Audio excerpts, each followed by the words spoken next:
Bonjour mesdames et messieurs et bienvenue pour cette première Figitale du nouveau numéro de SEI. Comme à l'accoutumée, nous nous retrouvons à la place FinTech dans des strictes mesures d'hygiène et de distance sociale qui me permettent de faire, selon un geste qui devient de plus en plus rare, mais au moins ici subversif, bas les masques. Et bienvenue aujourd'hui à Olivia Grégoire. Bonsoir madame. Bonsoir. Vous êtes secrétaire d'État à l'économie sociale, solidaire et responsable. Et nous verrons avec vous, notamment, selon le thème de ce soir, comment construire un capitalisme responsable. Vous nous avez accordé une interview dans ce numéro 2 de SEI. Et bonjour ou bonsoir Bertrand Badré, selon l'heure américaine, puisque aujourd'hui, il y a une demi-heure, Joe Biden a prêté serment. Et c'est la première des causes, avec les vaccins, on va dire, c'est les deux principales causes qui nous permettent de titrer que l'espoir renaît. Il renaît dans la difficulté. On a vu ce qui s'est passé au Capitole il y a quelques jours seulement.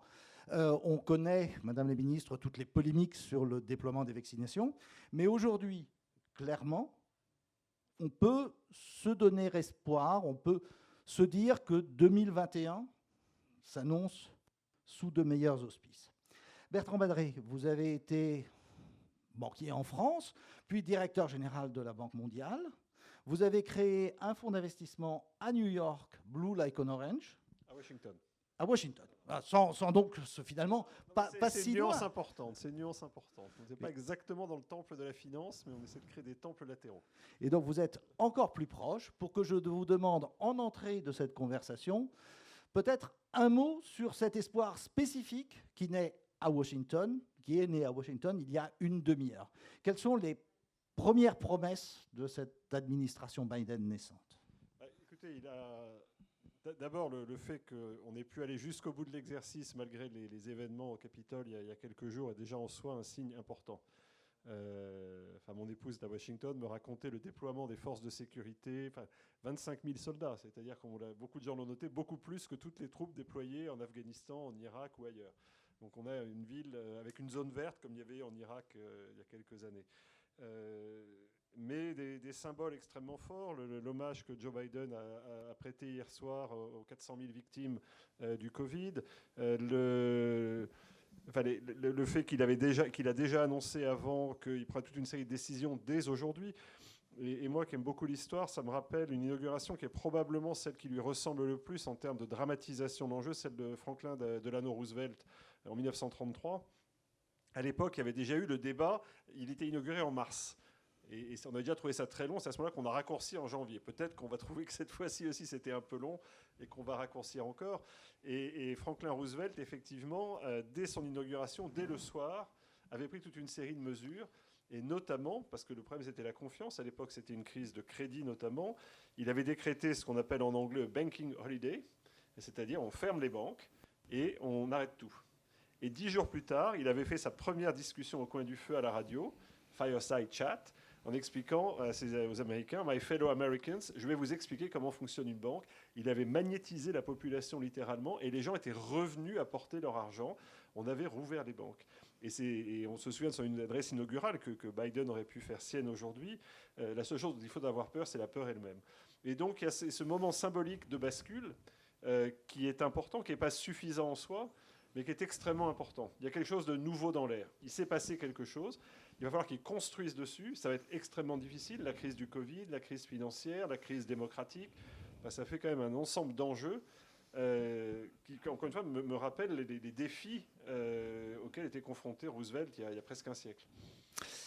Plus spécifiquement, Madame la Ministre, dans votre portefeuille qui est quand même extrêmement vaste et qui finalement vous porte, comme vous le dites dans cette interview que vous nous avez accordée, de pacte vers l'impact.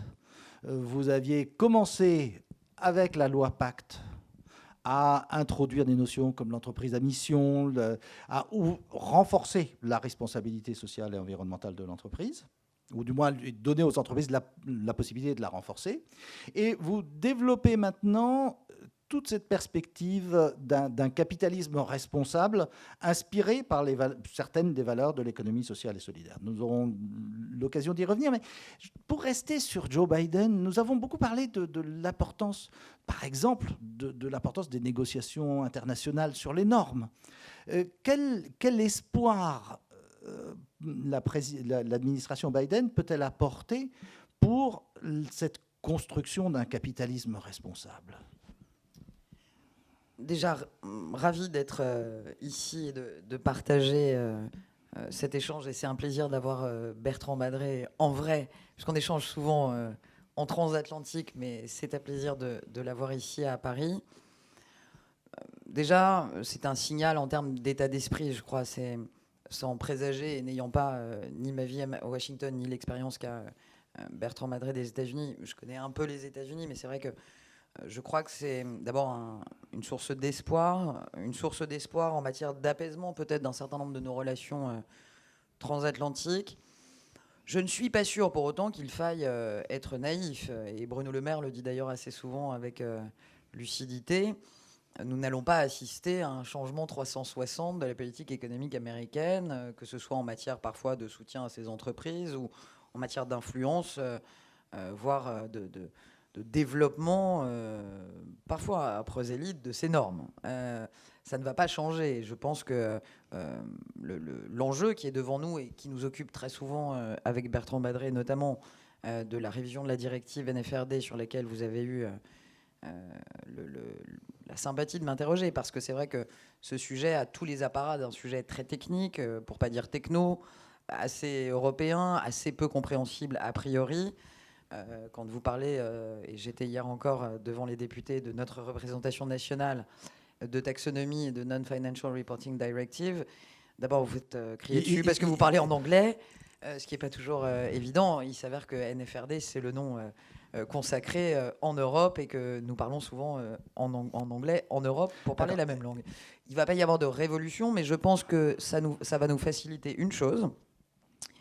Il y a des choses qui vont continuer à nous séparer, et notamment le fait qu'il nous faut notre norme extra-financière européenne, au même titre que les Américains pensent qu'il faut qu'ils déploient leurs propres normes. Ça ne va pas changer. Juste pour traduire, si vous me permettez, donc il s'agit de la directive européenne en négociation avec les 27 gouvernements, un projet de directive sur la comptabilité non financière de l'entreprise, la manière de comptabiliser ses impacts sociaux et environnementaux. Alors, oui, on parle là d'extra-financier. Donc, on a mis 3 siècles à peu près à bâtir une comptabilité analytique qui pose le profit, l'excédent brut d'exploitation, les fondamentaux de notre comptabilité aujourd'hui.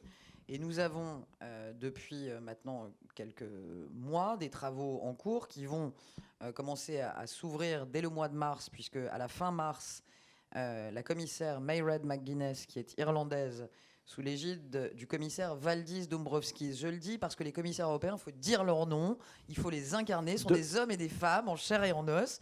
Je suis allé les voir en décembre et nous avons échangé d'ailleurs à ce moment-là ensemble.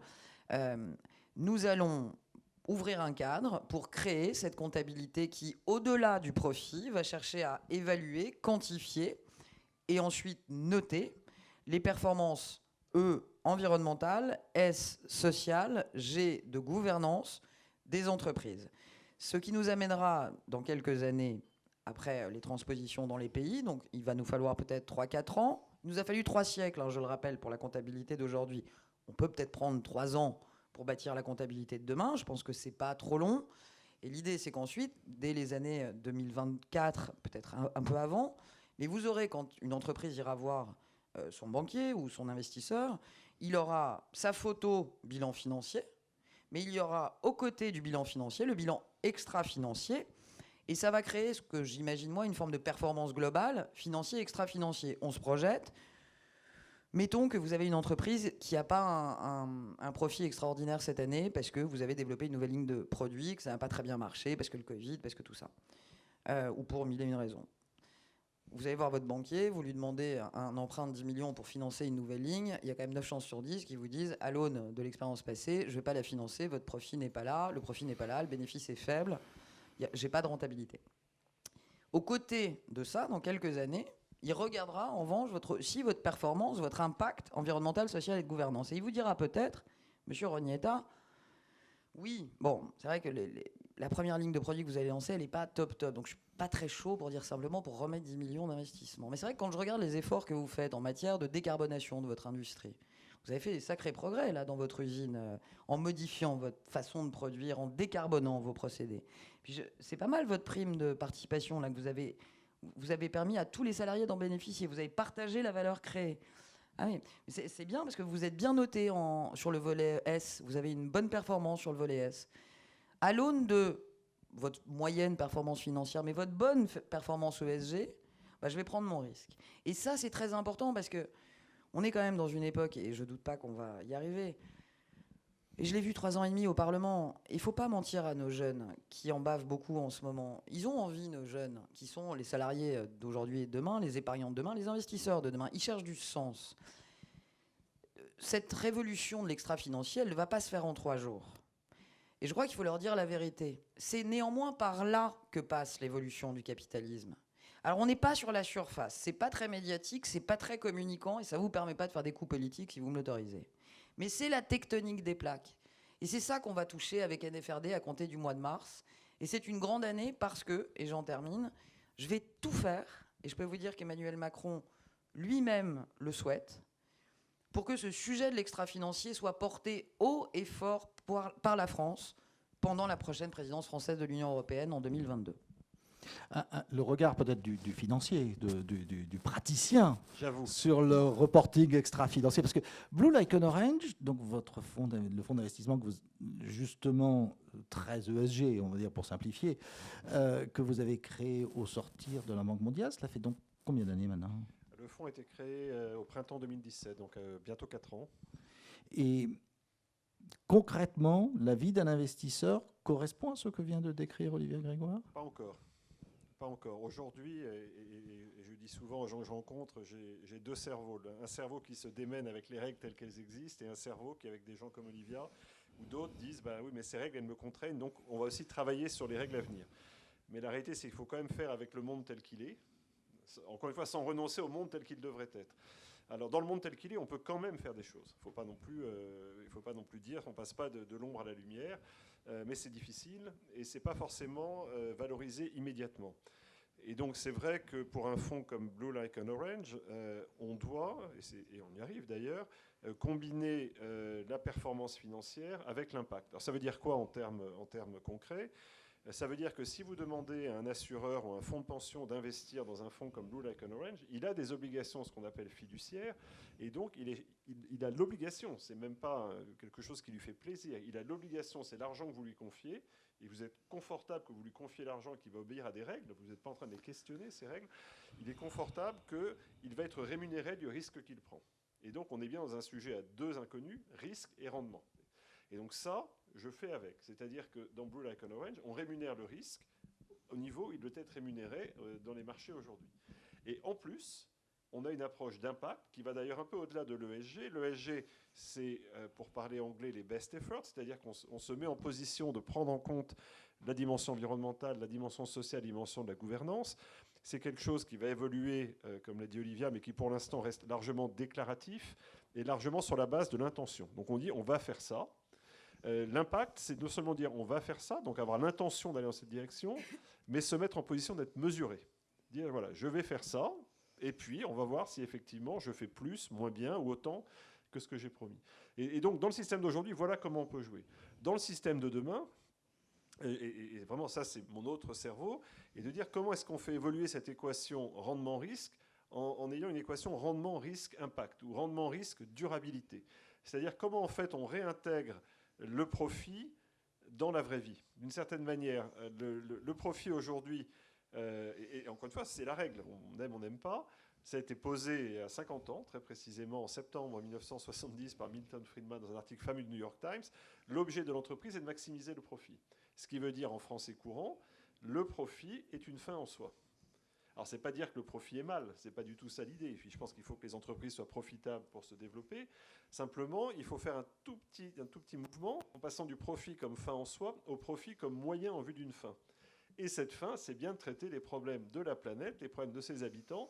Et donc le profit retrouve toute sa légitimité s'il est lié à une fonction d'utilité, pas s'il est une fin en soi.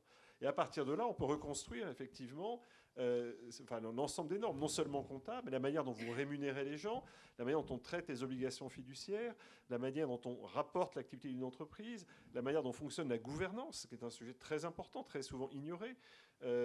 Dans le contexte actuel, c'est un débat qui n'est pas facile. Quand vous êtes dans le board d'une entreprise, et moi j'ai eu le cas encore plus aux États-Unis, quand vous devez prendre des décisions, on vous rappelle que vous les prenez juste en fonction de l'impact pour l'actionnaire. Nous revoici happés vers les grands principes, Madame la Ministre, vers ce que c'est qu'un capitalisme responsable, et ce capitalisme pollinisé par des valeurs sociales et solidaires dans lesquelles auxquelles vous faites allusion dans votre article.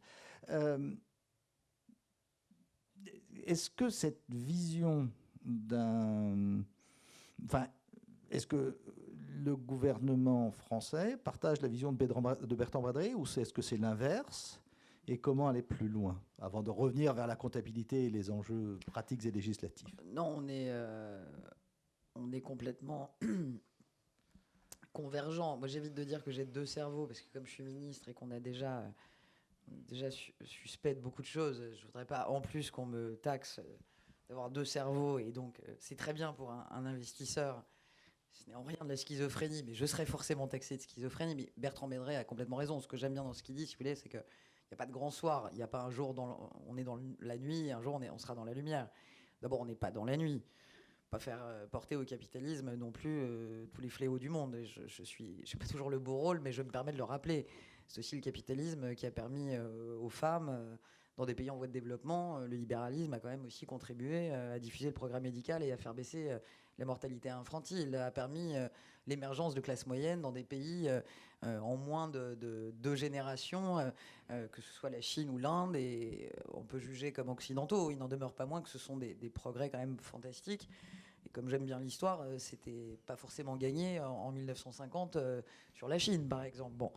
Là où Bertrand Badré a raison, et ce que j'aime bien dans l'explication, c'est le volet dynamique. Tout ça, alors je sais que c'est pas à la mode parce qu'on est dans une société de plus en plus radicale, donc il faudrait que tout soit tout de suite maintenant et qu'on casse le modèle très vite. Mais il y a une progressivité. Là où il a raison, et je vais donner un exemple. Sur des industries, par exemple, qui sont polluantes, ce qui va intéresser NFRD, en fait, ce qui vous dit Bertrand Badré, c'est que la comptabilité ESG ne crée pas pour autant l'impact.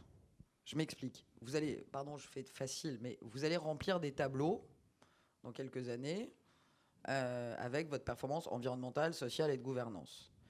Je parle avec votre bilan carbone, avec votre participation, votre partage de la valeur, le taux de partage de la valeur, le taux d'apprentis, que sais-je, le nombre de femmes dans la gouvernance, les administrateurs salariés, etc.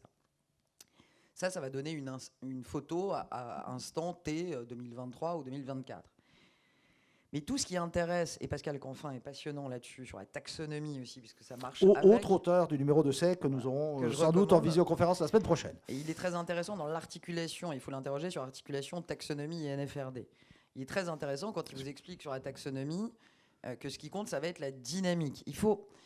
Moi, je me méfie.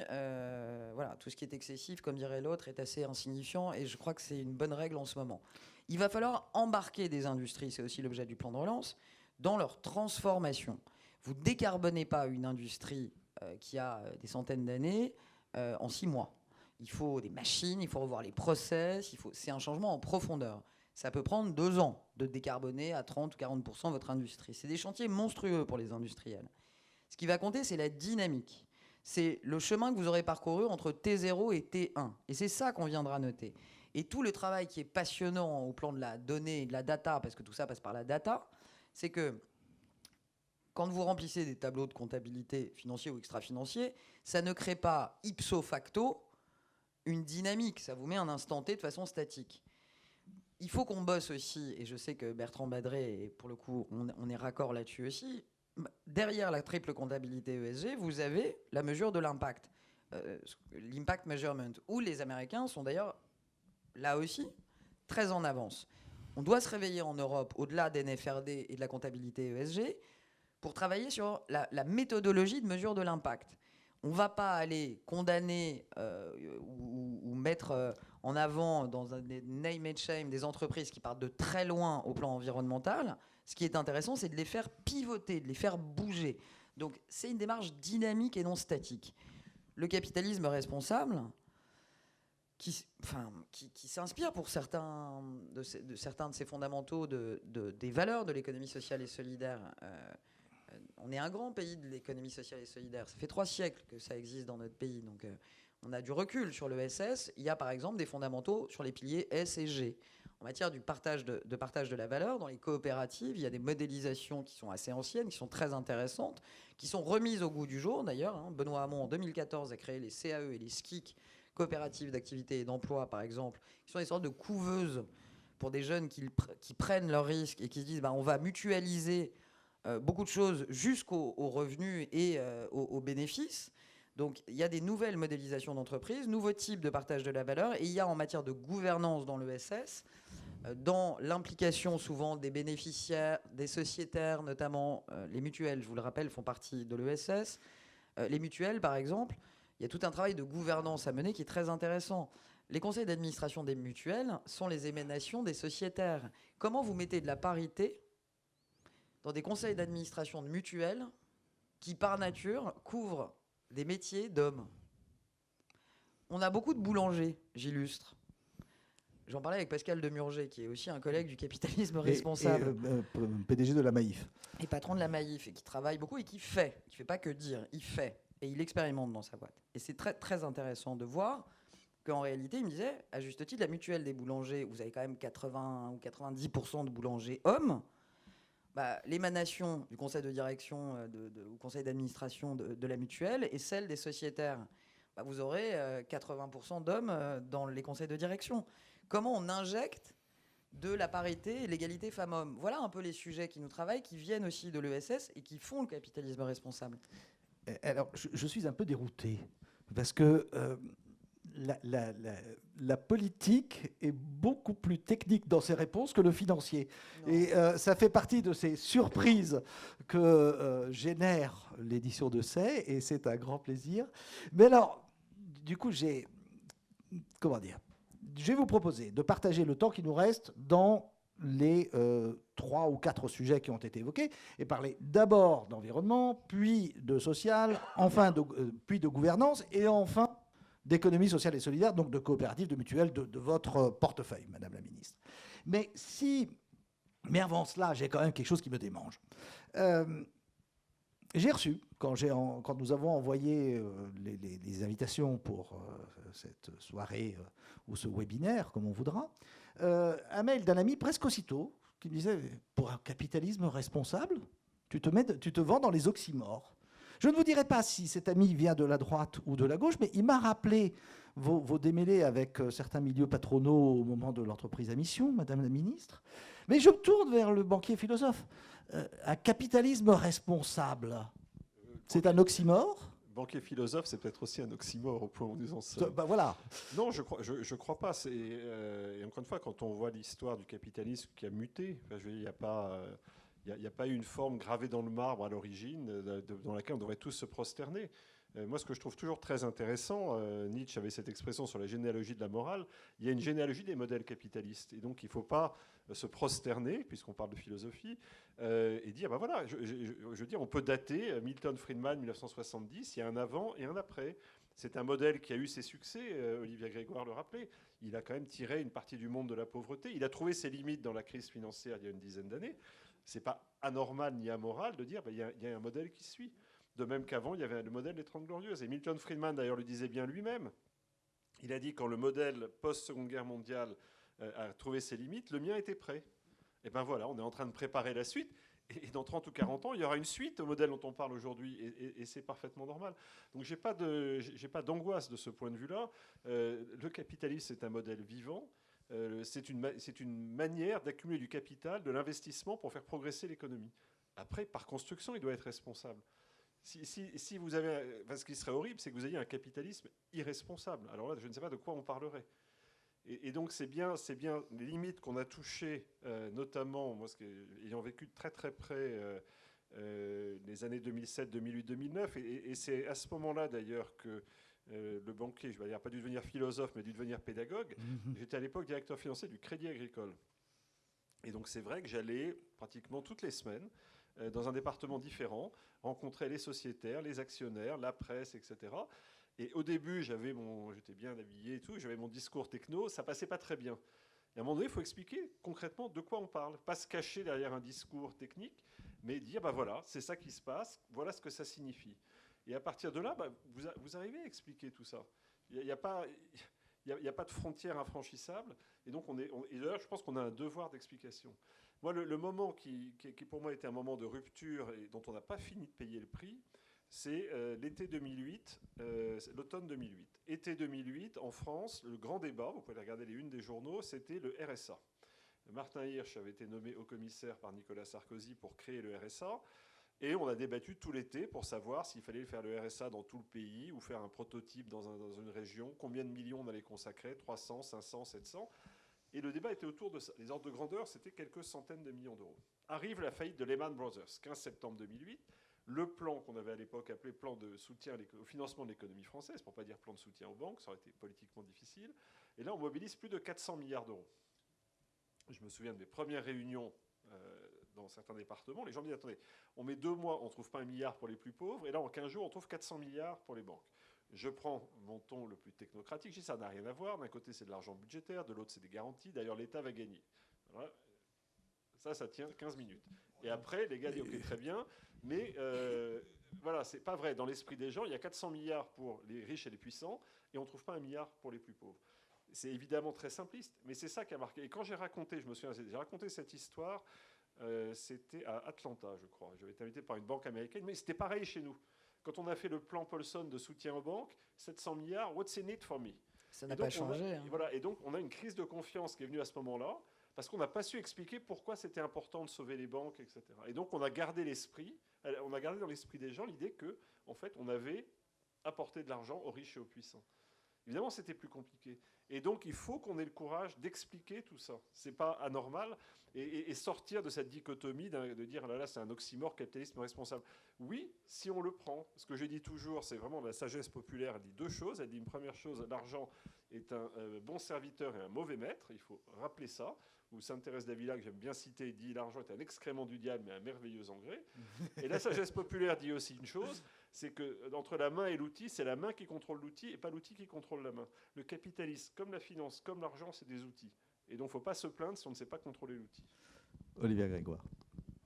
Sur Sainte Thérèse d'Avila, plutôt que sur la réponse que j'ai failli faire à cet ami, qui était que, au fond, démocratie en est un autre d'Occident. C'est rigolo qu'à moi, qui suis quand même la moins financière des trois, on me taxe d'être technique. Et si je commence à avoir Bertrand Badré qui parle de philo, il me reste plus grand-chose.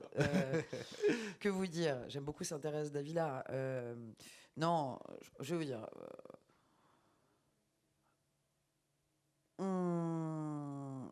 c'est une question que je me suis posée.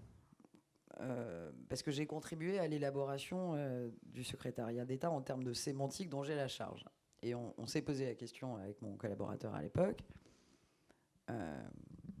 J'ai même failli promouvoir un secrétariat d'État à l'économie responsable. Et je ne l'ai pas fait. Parce que pas construction, ça signifiait en creux que, limite par nature, l'économie était irresponsable.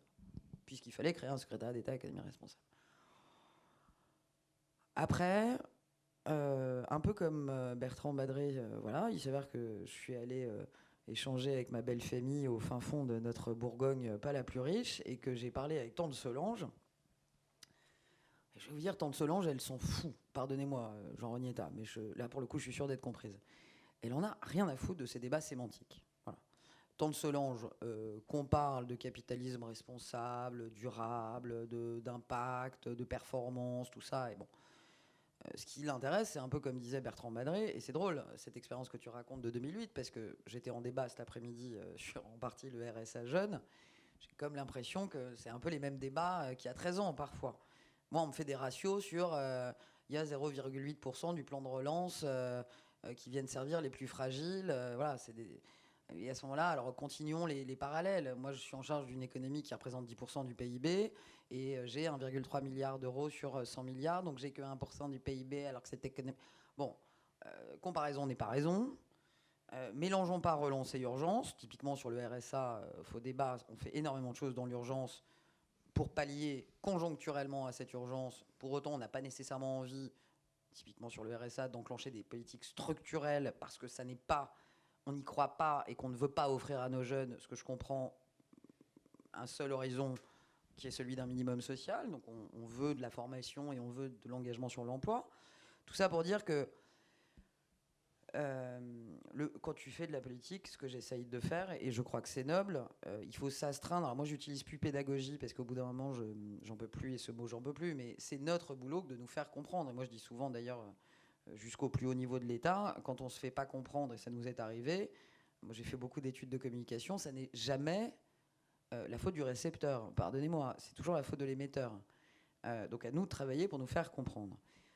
Le capitalisme est le moins mauvais, à mon sens, des régimes économiques à cette heure, à l'exception de tous les autres. Et je pense qu'il a montré ses limites sur certains points, et effectivement, la crise de 2008 et les années qui ont suivi l'ont démontré. Pour autant, je pense qu'il est, et j'aime bien l'outil la main, il est à réguler, il est à encadrer. Je suis pas sûr que le mot soit le plus adapté. J'aime bien la notion de régulation. Il y a des réalités, et je crois qu'il y a aussi des alignements de planètes, et je crois aussi qu'il y a des velléités des entreprises. Il ne faut pas non plus donner le sentiment que dans l'État, vous auriez des ministres à Bercy qui auraient décidé que c'était une priorité pour les entreprises demain. Moi, j'ai tous les jours des entreprises dans mon bureau qui me disent c'est une priorité, puis ma petite dame, on ne vous a pas attendu. Mais ça me rassure beaucoup, voyez-vous, Jean Rognetta, qui ne m'est pas attendu, pour considérer qu'ils avaient un impact environnemental, social et de gouvernance. Je ne vais pas vous faire du Tocqueville et puis je vais perdre face à Bertrand Madré, mais l'économie, c'est aussi faire société. Il y a quelque chose dans la cohésion sociale. Donc, moi, pour revenir, débat sémantique, dépassons-les. Il y a des choses à faire, il y a beaucoup de sujets à traiter. Il y a aujourd'hui, je crois, aussi une réalité qui est que nos démocraties vont mal. On peut se cacher derrière son petit doigt, mais elles vont mal. Les événements du Capitole, je ne sais pas comment vous les avez vécus, mais moi, je me rappelais Paul Valéry. Souvenons-nous bien que nous sommes mortels, les amis, parce que nous sommes mortels. Il y a un océan entre les États-Unis et la France, mais sur certains volets, il y a parfois plutôt un ruisseau qu'un océan, et ça peut être de nature à m'inquiéter. Et je pense qu'il faut assez vite réfléchir au-delà de l'ESG. Vous voyez, je dépasse l'ESG, la transparence environnementale, sociale et de gouvernance. Mais je crois que la notion de partage est un des meilleurs remparts face aux inégalités, pour le dire très simplement. On a aujourd'hui encore des choses à faire pour engager, impliquer dans la performance de l'entreprise et dans la conduite de l'entreprise les salariés pour faire en sorte qu'ils soient plus partie prenante et qu'ils n'aient pas le sentiment de participer à un grand tout qui les dépasse. Et coup de bol, parce que moi je le vis comme une chance, il s'avère que ça converge totalement, et ça n'est peut-être pas anodin avec les générations que nous sommes, qui ont peut-être été lassées des limites capitalistiques. On a une génération qui arrive de jeunes, qui a fait ses arbitrages, et qui veut du sens, et qui préfère peut-être bosser moins ou gagner moins, mais trouver plus de sens et d'impact, et le matin quand il se lève, de dire je fais un truc utile. On a énormément de jeunes diplômés, c'est visible maintenant depuis plusieurs années, qui refusent des boulots que dans ma génération, ils acceptaient dans les grands cabinets de conseil ou d'avocats, parce qu'ils sont dans des dynamiques de plaidoyer qui refusent de donner de leur intelligence et de leur temps de cerveau pour des industries polluantes ou des jobs antisociaux ou contre-sociaux. C'est aussi une formidable évolution, et je pense qu'il faut tabler là-dessus, il faut parier là-dessus. Vous savez, et c'est moi aussi ce que j'aime dans le capitalisme, c'est que il est assez clair. Alors, le profit est une fin en option friedmanienne, mais c'est vrai que le profit est un moyen au service d'une fin. Les entreprises, pour pouvoir continuer à se développer et à être compétitives, c'est bien souvent leur priorité, c'est d'attirer des talents. la marque employeur, l'attractivité des entreprises. Je vais paraphraser Bakri, parce que comme certains, j'ai eu le plaisir de regarder Un air de famille et qui me manque déjà beaucoup. Mais on n'attrape pas des mouches avec du vinaigre. Les grandes boîtes, les entreprises dans les années qui viennent n'attireront pas de talent si elles ne prennent pas en compte ces sujets-là, si elles n'engagent pas une démarche d'impact. Et donc c'est aussi tout vraiment dans leur intérêt. Je vous le dis parce que je ne voudrais pas laisser le sentiment, parce que vous disiez tout à l'heure, oui, j'ai bataillé sur la société à mission et la raison d'être avec certains collectifs d'entreprises. Oui. Mais j'ai plus, encore une fois, d'entrepreneurs qui me disent, dans mon bureau ou dans les événements où je vais, Madame la Ministre, aidez-nous à amplifier ce qu'on a enclenché, plutôt que Madame la Ministre a arrêté de nous faire subir ça. Ils ont compris que c'était le sens de l'histoire. C'est pas parce que Grégoire l'a décrété, c'est parce que c'est le sens de l'histoire. Donc, encore une fois, ils ne m'ont pas attendu. Moi, si je peux lever quelques verrous, si je peux les encourager, si je peux les porter, je le ferai. Mais aucune prétention là-dessus. Pour certains, et je pense notamment à certaines mutuelles ou à d'autres acteurs, ils m'ont largement devancé. Il faut les encourager. Puisque nous sommes sur le social, restons-y. Les mêmes collectifs d'entreprises ou d'autres vont vous voir sur le devoir de vigilance. C'est le devoir de vigilance qui commence à se dessiner à l'échelon européen, risque d'être le grand vecteur de polémique sur le capitalisme responsable dans les années qui viennent. Peut-être un mot sur la directive post-loi Sapin qui se prépare, peut-être un mot d'explication avant de... Devoir de vigilance, loi votée et portée par la France, premier pays au monde à la mettre en place en 2017. La loi devoir de vigilance suppose qu'une entreprise, pour dire simplement, doit prendre en compte, en considération et donc en charge, notamment en termes de risque, l'ensemble de la chaîne de production qui permet la fabrication de ces biens ou services. Je fabrique des avions, je vais devoir être en responsabilité et donc être vigilant à l'endroit de celui qui fabrique par exemple les boulons pour mes avions, mais aussi à l'endroit de ceux ou celles qui vissent les boulons sur mon avion. Donc toute la chaîne de production. C'est une loi qui n'a que 3 ans et quelques et qui a fait ses premiers pas en France et qui a été en partie inspirante pour l'Allemagne. C'est une loi qui aujourd'hui est sur la table de la Commission et du Parlement dans quelques mois avec le commissaire Reynders qui a beaucoup d'ambition sur le sujet, qui souhaite effectivement porter au plan européen normalement une directive, mais ça peut être un règlement, mais normalement ça doit être une directive sur le devoir de vigilance qui pourrait être transposée dans les années suivantes dans les parlements nationaux pour que les entreprises soient responsables, en tout cas soient vigilantes, et engagent l'ensemble du contrôle de leur chaîne. Et je vais y revenir. Un des sujets, je vais vous dire, je ne suis pas sûr que ce soit le monopole du capitalisme responsable. Je me demande plutôt en ce moment qu'est-ce qui n'est pas sujet à polémique. Donc je ne doute pas que ce sera sujet à polémique. Et c'est pas ce qui arrêtera la réflexion sur le sujet. Le gros sujet, ça va être le seuil. La France a plutôt concentré le devoir de vigilance sur les grandes entreprises.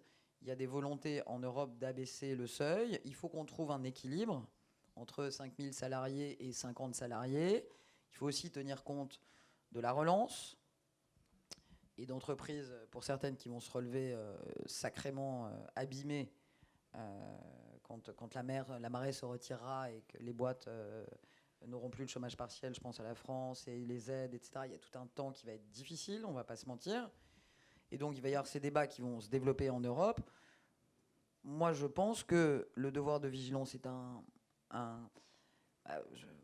je ne change pas, hein, moi, je suis assez lucide. Je ne vois pas bien comment on parle de capitalisme responsable en faisant travailler des enfants, voyez-vous.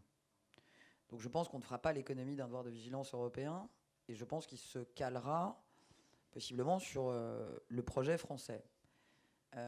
Mais ça démontre là aussi que la France est un État membre actif en Europe sur ces sujets-là, puisqu'on a donné l'impulsion.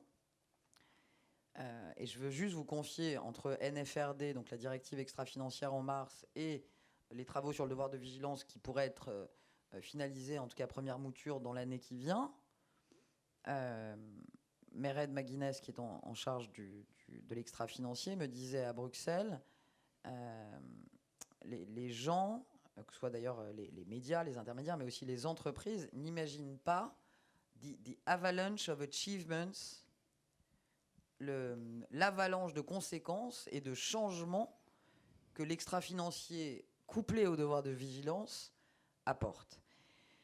C'est tellement plus facile, et là c'est agréable, on est sur un plateau, sur un magazine de qualité, bourré de prix Nobel, bon, pas toujours ma vie. C'est tellement facile d'être démago et de dire mais c'est facile, il suffit de faire telle loi en France et ça change le capital. Non. Moi je le dis à mes adversaires politiques, mais en fait c'est pas tant à eux que je m'adresse. C'est arrêter de faire croire ça notamment aux jeunes. D'abord parce que vous nourrissez une défiance à l'endroit du politique qui un jour ou l'autre va se retourner contre tout le monde, accessoirement. À force d'allumer certains feux, je suis pas sûr que tout le monde ne prenne pas feu. Et oui, ça demande du temps de faire pivoter ces modèles parce qu'il faut aller travailler dans la... C'est pour ça que j'aime la tectonique des plaques. Il faut aller travailler très en profondeur. Mais imaginez 2 minutes. L'extra-financier plus le devoir de vigilance. Allez, on se projette 2025, 2027. Mais notre capitalisme, il aura changé de visage. En partie. Et il faut prendre ce temps de faire les choses bien. Et moi, ce qui m'a beaucoup frappé, je ne citerai personne, rien d'ailleurs, c'est le temps qu'on perd à essayer de faire croire à certains, notamment à notre jeunesse, que tout ça peut aller très très vite, il suffit d'appuyer sur un bouton. Non. On a l'Europe, donc déjà, faisons pas des petites choses dans notre petit coin de français pour ensuite aller dupliquer dans 26 pays et perdre 5 ans. Faisons directement au niveau européen, jouons la puissance européenne, comme le dit Clément Beaune. Engageons notre jeunesse dans cette réflexion, moi qui viennent bosser sur l'impact environnemental, l'impact social, l'impact de gouvernance. Mais je crois qu'il y en a certains qui ne sont pas responsables, pour le coup, qui ne sont pas des capitalistes, qui sont des politiques, qui nous font croire que, voilà, en changeant un truc dans une compta ou 2 trucs dans une évaluation environnementale, tu changes la face du capitalisme mondial. C'est pas vrai. Ça crée des frustrations. Et oui, ça va prendre quelques années. Mais ce temps-là n'est pas un temps où on se repose. C'est pas un temps de répit. C'est un temps d'action et c'est un temps d'élaboration de nouvelles règles. Bertrand Vaderet, quand donc l'homme qui est devenu président des États-Unis, Joe Biden, a annoncé sa volonté de revenir dans les accords de Paris, on a pensé, on va dire, en Europe et notamment en France, c'est une particularité très française, qu'il y avait eu comme un effet d'entraînement des accords de Paris et de la relance verte et de l'état d'urgence européen, de l'état d'urgence écologique proclamé par l'Europe, comme un effet d'entraînement sur l'opinion européenne, ou du moins sa moitié la plus raisonnable, l'opinion américaine, je veux dire, ou du moins sa moitié la plus raisonnable. Est-ce qu'on peut espérer que l'avalanche de mesures dont Olivia Grégoire vient de se faire l'écho sur le reporting extra-financier et la dimension sociale, notamment de l'ESG, puisse avoir un effet d'entraînement aux États-Unis, ou est-ce que c'est des illusions d'Européens? C'est un peu des illusions d'Européens. J'étais très frappé hier en écoutant Tony Blinken, le nouveau secrétaire d'État. Il a fallu attendre 1 heure dans son audition pour qu'il parle de l'Europe, donc il faut rester très très calme. Il a quand même d'abord parlé de la Chine, puis d'un certain nombre d'autres sujets. Donc les Américains évoluent pas forcément sous influence européenne. Mais ils comprennent que c'est un sujet qui évolue chez eux. La Business Roundtable, qui est l'équivalent de l'AFEP en France, donc les très grandes entreprises américaines, présidée par le président de JP Morgan. Donc. Cette Business Roundtable qui avait déclaré en 1997 que le capitalisme américain était actionnarial, shareholder capitalism. Cette même Business Roundtable, quelques heures avant le G7 présidé par Emmanuel Macron en 2019, avait sorti un papier que peu de gens avaient vu venir, d'ailleurs, moi y compris, dans lequel on disait non, en fait, maintenant, il faut qu'on passe au stakeholder capitalism, et donc le capitalisme doit prendre en compte non seulement les actionnaires, mais les fournisseurs, les clients, les communautés, les salariés, etc. Donc il y a quand même ce mouvement. On n'est pas dans une bulle en Europe, dans une bulle aux États-Unis. Donc ça existe. Et ce qui me rassure, pour rebondir sur ce que disait Olivia Grégoire, en fait, moi, ce que j'aime bien avec l'économie de marché, dont le capitalisme est la partie, je veux dire, accumulatrice, c'est sa plasticité. Et en fait, l'économie de marché, c'est quoi au final? C'est la meilleure manière qu'on a trouvée de maximiser sous contrainte. Et simplement, il faut définir les contraintes. Et je pense que l'économie de marché, j'ai beaucoup travaillé sur l'eau il y a 20 ans, l'économie de marché laissée sans contrainte, c'est la loi de plus grande pente. C'est l'eau qui défile et elle va tout droit, et comme l'eau se faufile là où elle peut. L'économie de marché, on peut la canaliser. Il n'y a rien qui s'oppose. Et il y a pour moi deux digues qu'on peut construire. La première, c'est effectivement celle que les Français ont immédiatement à l'esprit. L'État n'a qu'à dire ce qu'il peut faire ou pas. Mais c'est qu'une partie de l'équation et ça prend beaucoup de temps. Donc dire ce qu'on peut faire, pas faire, ce qu'on doit faire, ce qu'on ne doit pas faire, etc. C'est des normes, c'est 4 ans, 5 ans, 7 ans, et c'est très bien. Et c'est vrai qu'historiquement, l'État a souvent précédé la société civile. On a créé la norme et après, les gens se sont adaptés. Aujourd'hui, on vit dans un monde effectivement où les rythmes sont différents et je pense qu'il faut parler de la deuxième digue. Dans l'économie de marché, il y a un mot très intéressant, c'est pas le mot économie, c'est le mot marché. L'économie de marché, elle va là où ça marche. Et donc, si les jeunes ne veulent pas aller travailler dans des entreprises, l'entreprise va s'adapter. Si les gens ne veulent pas investir chez Exxon, c'est très intéressant le cas d'Exxon. Jusqu'en 2013, Exxon était la première capitalisation mondiale. Aujourd'hui, ils ne sont même plus dans les 50 premières capitalisations américaines. Donc, il y a un sujet, les investisseurs. Les consommateurs, évidemment, tout le monde a sa capacité à dire les choses. Donc il y a ce travail, alors, je ne sais pas si c'est de la pédagogie, de l'éducation, etc. L'exemple que je prends dans le livre que j'ai publié à l'automne, c'est Paul Polman. Paul Polman, que certains connaissent ici, était le patron charismatique et emblématique d'Unilever. Et il a transformé Unilever. Et alors quand je lui dis, mais pourquoi tu as fait ça? Il dit, d'abord j'avais mes convictions. Et puis surtout, il n'y a plus personne qui voulait venir bosser chez nous. C'est exactement ce que disait Olivier Grégoire. Donc, je n'avais pas le choix. C'est même pas. Donc voilà. Donc, c'était très facile de convaincre mon conseil d'administration. Et donc, pour moi, c'est ça qui est en train de se passer. Alors là où il y a un enjeu dont on a souvent parlé, est-ce qu'on va être capable d'avoir une approche conjointe américaine et européenne sur ces sujets-là, ou est-ce que ça va devenir un sujet de concurrence?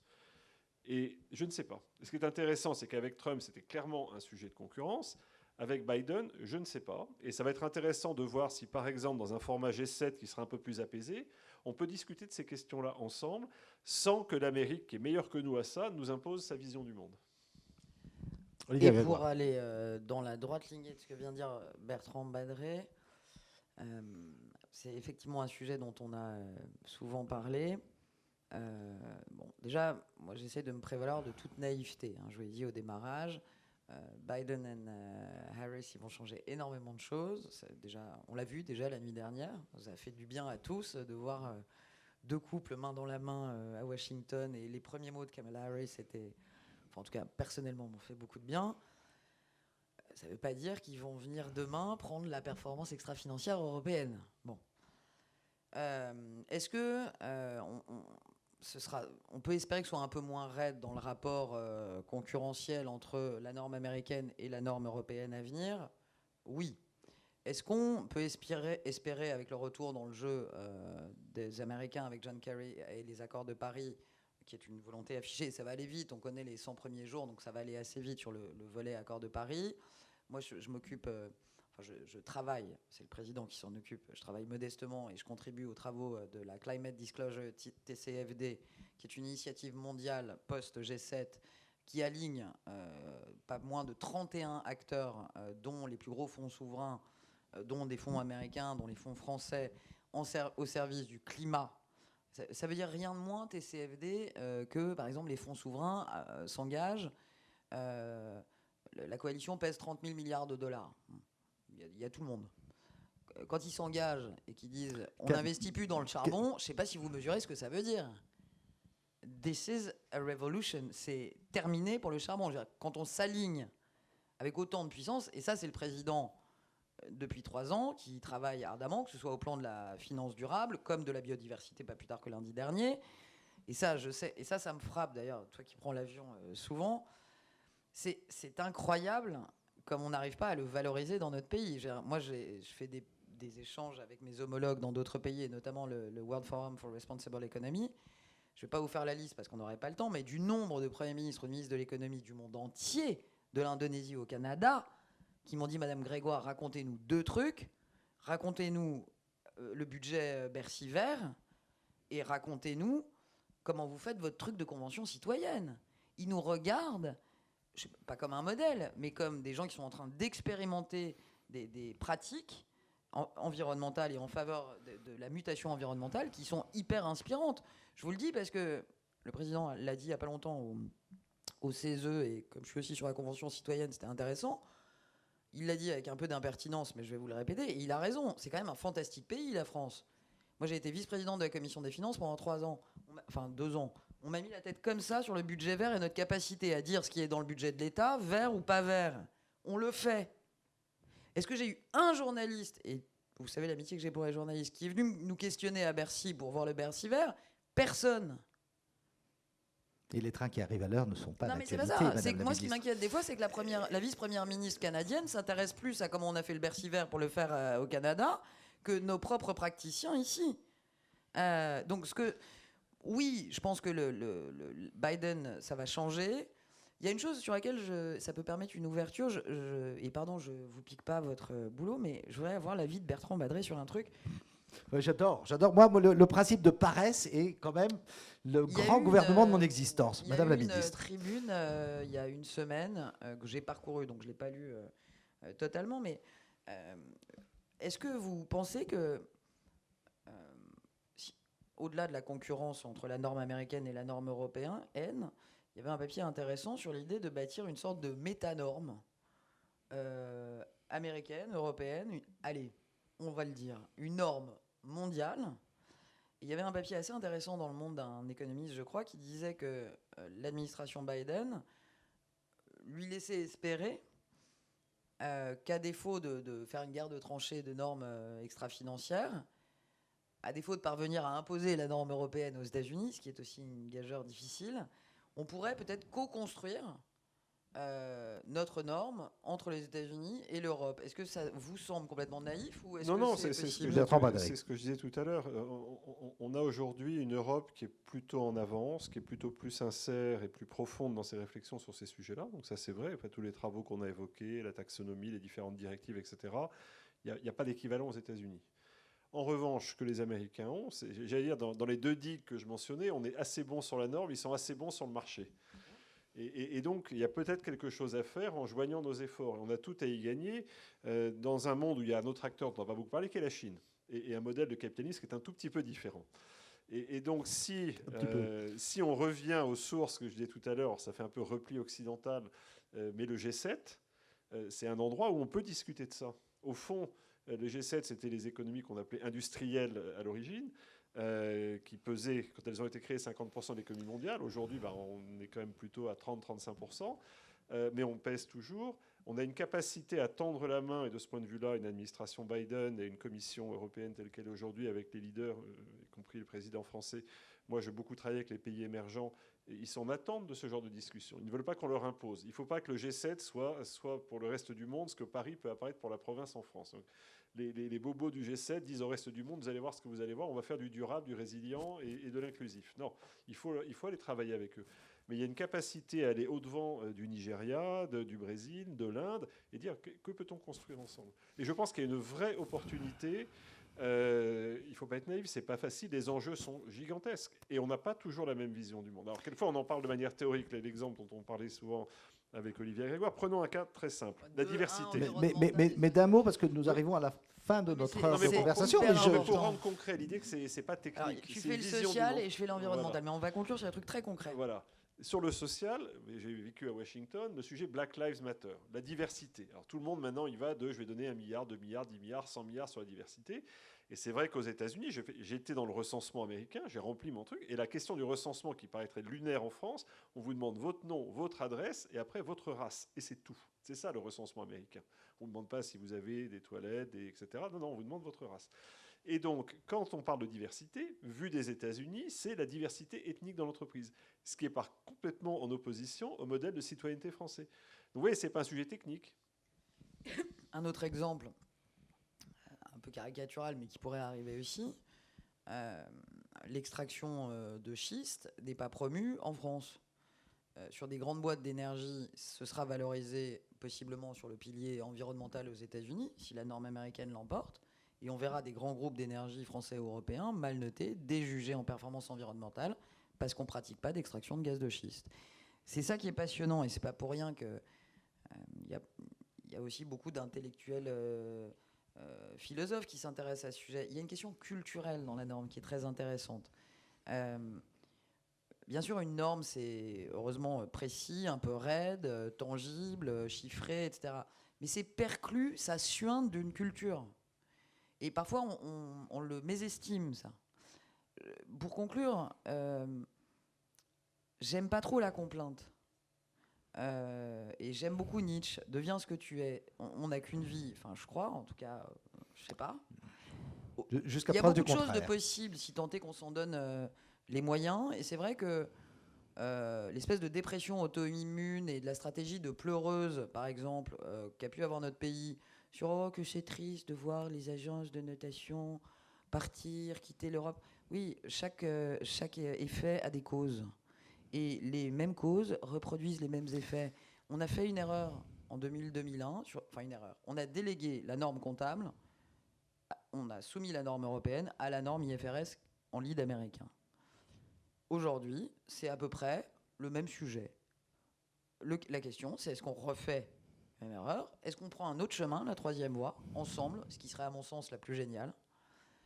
Est-ce qu'on apprend de nos erreurs? Parce que sinon, allez, dans 15 ans, je serai certainement plus là où je suis, mais je peux vous écrire les papiers dans les journaux économiques en disant c'est quand même dingue. Vous vous souvenez de cette époque où on avait fait le Bercy Vert et la Convention citoyenne? Et on n'a même pas une agence de notation extra-financière européenne. Et on pleurera pareil. Je voudrais tout de même grappiller quelques minutes pour conclure, non pas là-dessus, mais sur l'économie sociale et solidaire, c'est-à-dire l'autre moitié de votre portefeuille, Madame la Ministre. Puisque vous en venez, Bertrand Badré, qu'après tout, le Crédit Agricole, c'est pour la France de l'économie sociale et solidaire. Et que cela pèse 10% du PIB et 14% de l'emploi, je crois. Ça va du Crédit Agricole à 125 000 associations employeuses en France, qui toutes n'ont pas si bien résisté à la crise, en raison notamment de leur lucrativité limitée, sinon de leur gouvernance démocratique, des principes qui sont censés polliniser l'économie pour créer l'économie responsable. La gouvernance démocratique n'est jamais une source de baisse de revenus. Et encore moins de baisse de profit. Est-ce que l'ESS est plus résiliente que l'économie responsable? Est-ce qu'il y a des besoins d'aide spécifiques face à la Covid-19? Et comment y répondez-vous? Merci de m'interroger sur cet écosystème important. À la toute fin de notre mission. Oui, mais c'est important. Vous savez, l'économie sociale et solidaire, elle est souvent discrète. C'est une économie qui s'est beaucoup débrouillée et moi j'essaye de faire en sorte qu'elle soit financée pour sortir de la débrouille, parce que la débrouille c'est bien mais ça ne permet pas de passer à l'échelle et de faire ce qu'elle mériterait de pouvoir faire. C'est une économie à part entière et en ça elle a les mêmes avatars que notre propre économie.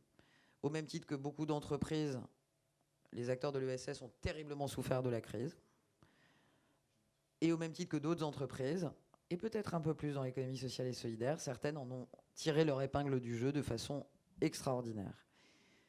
Elle est un peu plus résiliente pour plein de raisons aussi, parce qu'elle est agile. Je disais, la débrouille, l'agilité, le pragmatisme de cette économie a fait qu'elle s'est peut-être retournée assez vite. Je prends un exemple, des chantiers d'insertion, par exemple, qui faisaient des paniers bio.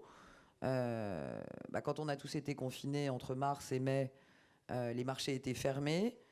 Beaucoup d'entre eux ont réussi, se sont débrouillés, dépatouillés même je dirais, pour faire des sites web.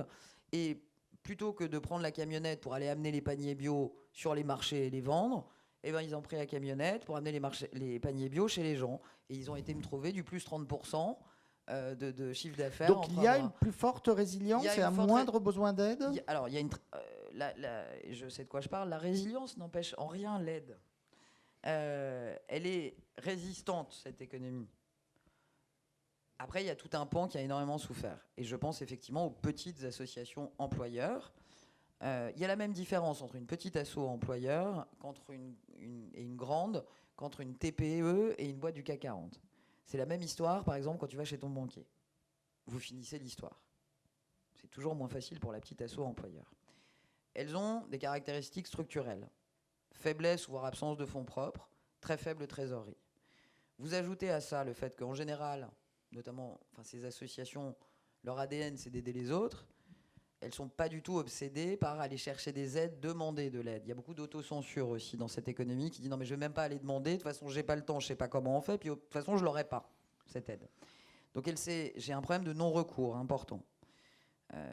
7 milliards de fonds de solidarité décaissés en novembre, j'ai pas 70 millions pour les associations en fonds de solidarité.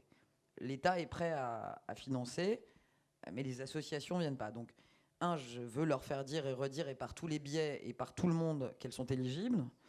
Et en plus, j'ai souhaité, et j'ai obtenu 30 millions d'euros en supplément pour venir aider les toutes petites jusqu'à 10 salariés. Et je vous remercie de me permettre de dire qu'à compter de vendredi, très simplement, sur un site web dont je suis obligé de dire le nom, pas dans mon intérêt, mais dans le leur, www.urgence-ess.fr. Elles ont accès à un guichet unique. C'est France Active derrière, l'opérateur. Elles le connaissent. De 1 à 3 salariés, c'est 5 000 euros possibles d'aide en direct. De 3 à 10 salariés, c'est 8 000 euros. Entre l'arrivée sur le site web, le remplissage de ton dossier, le diagnostic pour savoir si tu as eu des aides ou pas des aides, et la validation de ton dossier, je me suis engagé, France Active, c'est pas plus de 15 jours. Et les fonds arrivent dans les 48 aux 72 heures qui suivent. Elles ont besoin de nous, qu'elles aillent sur ce site. Et ça fonctionne vendredi. Et ça fonctionne à partir de vendredi. C'est assez rare à Bercy pour être souligné. J'ai besoin de tout le monde. On connaît tous des amis, des copains qui ont des assos, Il faut qu'elles se connectent. Aidez-moi à dépenser ces 30 millions d'euros pour elles. Ça suffira, 30 millions d'euros Je ne pense pas. Mais pour que je sois efficace, il faut d'abord avoir c'est-à-dire que pour en obtenir d'autres, il faut les dépenser d'abord. C'est une obligation. Est-ce que, Marion Nibourel, il y a eu des questions dans le public, parce que nous sommes au-delà du temps imparti, mais prenons encore une minute s'il y en a eu. Je sais qu'il y avait des membres du groupe PME Finance, notamment sur l'économie responsable, sociale et solidaire connectée. Est-ce que Marion Nibourel ou Guillaume Olivier-Doré, vous voulez prendre un micro, peut-être venir dans le champ de la caméra et les poser?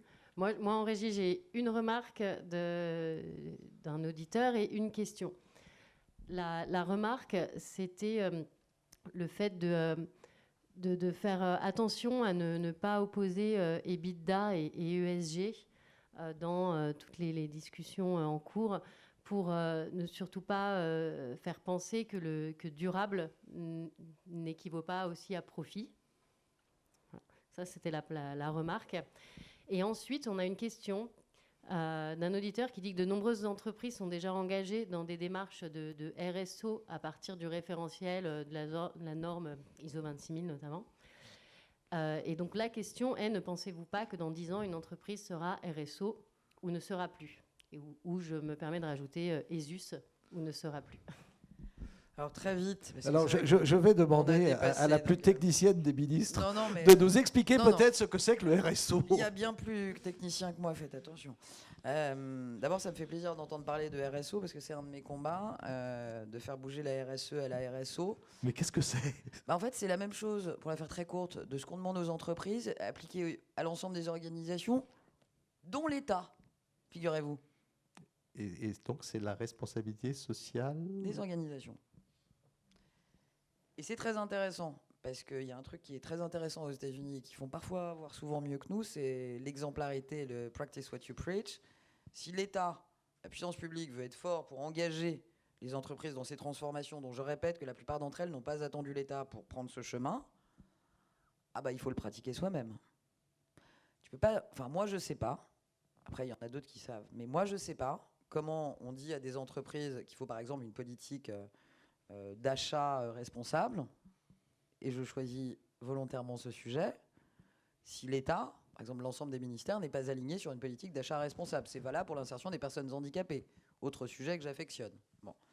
Et je pense que cette exemplarité, elle est très importante. Je démarre par la fin, j'adhère totalement, et d'ailleurs c'est ce qu'on disait sur l'attractivité des talents. Le premier fuel d'une entreprise avant ses biens et ses services, et ses femmes et ses hommes. Les talents d'aujourd'hui et de demain demandent ces engagements-là, sont sensibles à ces engagements-là. Donc oui, je pense que une entreprise, et j'irais même plus loin, la société, parce que j'intègre aussi l'État, sera RSE ou RSO, ou aura du mal à être, en tout cas à être performante et durable. Sur le point 1, j'ai aucun problème. Je pensais d'ailleurs, en parlant de performance globale, que j'avais à la fois parlé du profit, de l'EBITDA, et en même temps de l'ESG. Je vais le dire très différemment, mais beaucoup plus simplement s'il le faut. Fut un temps, jusqu'à il n'y a pas longtemps, où tu devais choisir, ce que je disais au démarrage, entre est-ce que tu cherches du rentable ou est-ce que tu cherches du durable. Et ben, le ou est remplacé par le et. Et il y a aujourd'hui de plus en plus d'actifs et d'investissements qui sont rentables et durables. On n'est plus dans l'antinomie. Ça va fonctionner de plus en plus ensemble.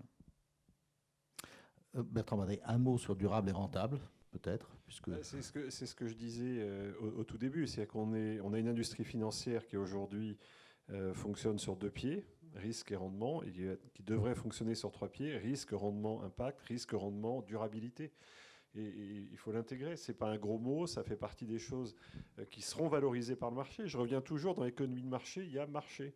Et autant il y a 10 ou 15 ans, la RSE, c'était sympathique de faire ça en plus, de faire ça à côté.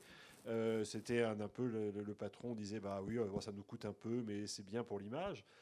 Aujourd'hui, je travaille avec des entreprises qui me disent, dont une en particulier que je cite dans mon livre, qui est une holding qui s'appelle JAB, qui contrôle une série de restaurants, par exemple, dont prêt-à-manger, par exemple. Il me dit on ne peut pas être dans le métier de la restauration si on ne traite pas la question du gaspillage alimentaire, de nos emballages, de l'origine des produits.